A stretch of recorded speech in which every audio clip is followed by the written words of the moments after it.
Hello there, my name is Aleksandre Lorenz and I teach violin and viola with noteworthy experiences.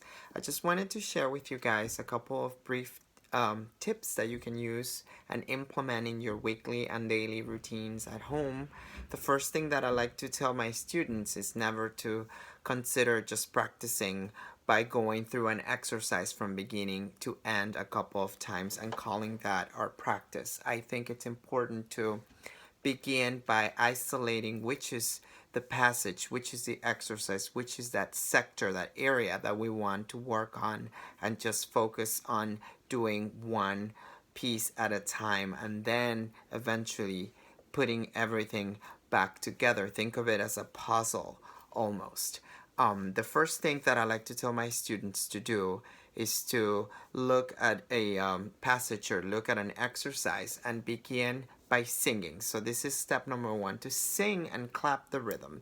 A combination of the two is ideal, but you can just even hum it. You could do whatever you feel most comfortable with. Some people do not like to sing and I just have them clapping, but this is a very important step because this is helpful to help us internalize the rhythm and internalize the tempo. If you can sing, if you can clap something, you can most certainly play it. The next step is to go through the exercise by just plucking the notes. This is a technique we use in string playing and we like to call it pizzicato.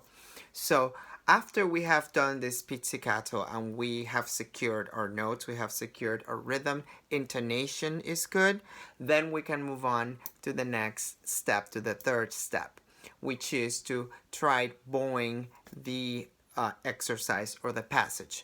Now, this is a more complicated steps because we are adding the complexity of the bow, which is not very easy for us string players.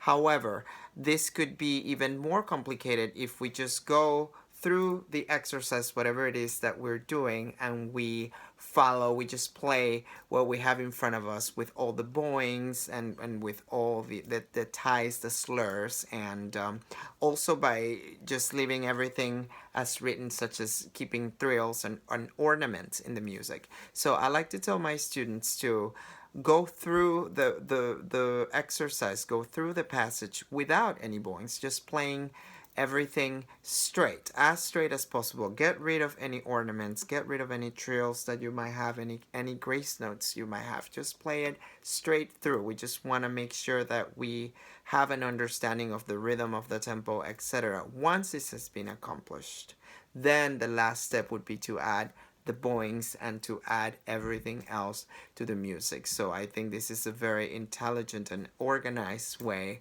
of keeping our practice manageable and achieving successfully what we want to achieve. I hope this is helpful to you and I hope you're having a nice week. Take care.